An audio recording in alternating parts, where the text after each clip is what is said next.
Get ready to know your friends even better. This is our review of It's Kind of a Fun Story.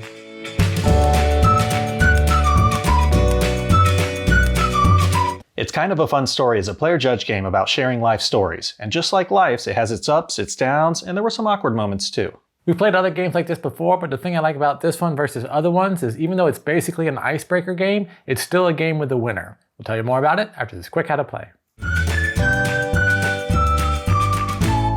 On each player's turn, they draw a card and read it out loud. If it's a story card, they'll read the prompt and share a story from their life. If no one else plays a Hear Me Out card, they'll get 2 points. If it's a left or right card, they'll pick a player to their left or to their right that best fits the description, and that player gets a point. If it's a point a finger card, all players will vote by pointing a finger at who best fits the description. That player will get 1 point. If it's an Everybody Answers card, every player will give an answer to the prompt and then vote on the winner. That player will get a point. The first player to collect 7 points wins.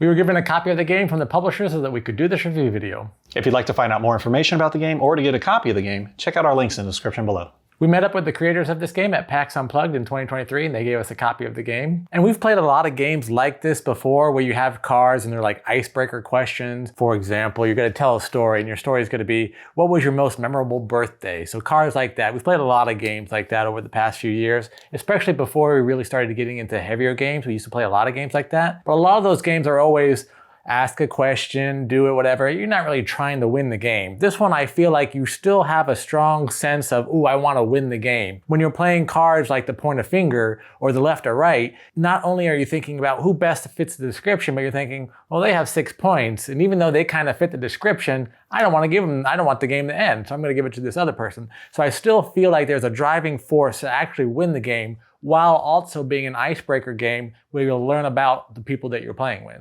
Sometimes while you're playing the game, you can be like, you know what, I don't want it to end yet. And so you just be like, oh, he looks like he's about to win, guys. And then you'll be like, well, then you get it. So that you just, I don't know, if you're having a good time, you're having good banter and everything. However, I can see moments when maybe the person who's just not having fun, it's their turn. And it's like, hey, if you vote for that person, the game's over. It's like, oh, awesome. Boom, game over. It's like, okay.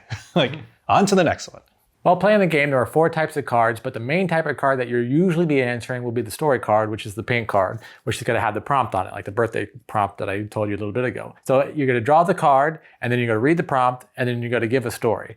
And if you give a really good story and everyone agrees and no one's going to interrupt you, then you win 2 points in that card. So you have 2 points on the card. You'll get that card, you put it in front of you. However, if a player thinks that they have a better story, they can play a Hear Me Out card. They can play that, then they tell their story that they think is much better, and then the rest of the group decides who's going to be the winner, and then the winner will get the 2 points. You start off the game with 2 of these Hear Me Out cards. However, after you've played your 2 free Hear Me Out cards, you can also play a Take a Chance card where you can then try to steal the story. However, you're going to lose a point no matter what. So it'll either be worth 1 point if your story is better, or you'll lose a point if your story wasn't better and the other person still gets to keep their card. So it's definitely a risk playing this, but if you think you have a really good story, it's worth the risk. You also get a nope card, which these you can just pull up at any time, so you don't really spend it or anything. It's just like, oh, okay, nope, just move on. Let's not tell this story. So I think that's interesting because maybe someone knows something personal about someone and they're like, oh, he's gonna tell that story. Nope, let's move on, not that one.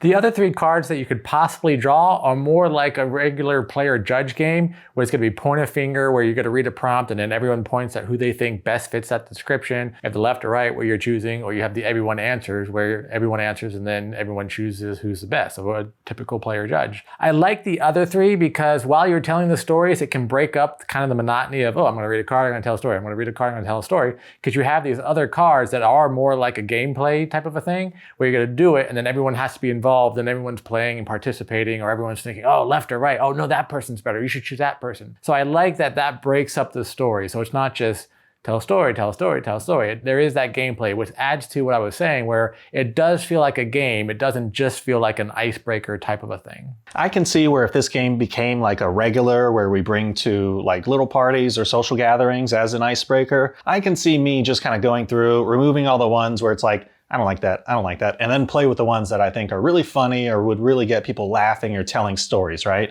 And then maybe even pull out the ones where you might get those like awkward oversharing stories. But I guess really any story can be an awkward like oversharing. It's really on the person. The other thing about this game is that, yeah, if you're playing it where everyone's just telling a story from their life, that's one thing. But you could also make up stories. I don't think you're supposed to make up stories, but you could make up stories. And if you think that you can come up with a better story than someone else real quick, that's a way that you can win the game. I like that you can also have fun with it.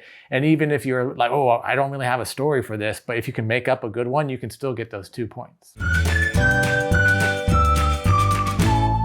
It reminded me a lot of like those Jackbox game, or that one game where like we would point a finger or raise a hand. So it reminded me of that a lot. And I think we had a lot of fun when we played that back in the day. Just like, all right, who did this? And then we're all like, or raising hands, and you're like, what do you mean by that? I like that the base game comes with regular cards and R-rated cards. You can tell the difference by having that little R up here. So when you're playing, if you get the card with the R, you're like, uh-oh, this is going to be a little bit more risque question. So you have something like, what is the strangest request you have had in the bedroom? So that may require the nope card a little bit more often than some of the more PG stories may. What did you not like about this game? I said I liked the action ones where you point. I didn't like one of them though, and that was the left or right one, because it was just like, which one of these is more like a bear? And you're like, all right, him. Because you're just basically like, okay, that point, like just one or two. I don't know. It's just very anticlimactic. I didn't get a lot of fun every time I drew those cards. Yeah, I think it would be better if instead of left or right, it's like player choose, like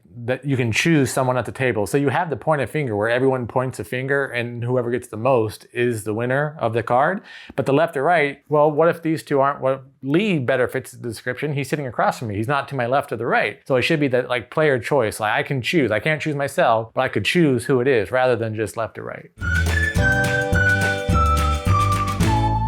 Overall, I like the bright colors and production value that they did here. They incorporated some actions like point and everyone speak, and that you're so used to the other party games. But the main thing I like is these just have new prompts, and I like to see the new creativeness that people have, whether it's like current or just they put together a string of words that I've never heard before. So I like hearing those and seeing that and playing these a couple times just to get a feel for it. So overall, for these player judge type games, I'll probably give this one a 6. Overall, I really enjoyed this game. I like that it's more of a game than some other icebreaker type games. I do think that depending on who you're playing with, if it's the same group of people all the time, it will lose its replayability value. But if you're going to a brand new party with brand new people, then it's always going to be a good one to bring out. And I think a lot of people will enjoy it. So for a player judge type game, I'm going to give it a 7. And that was our review of It's Kind of a Fun Story.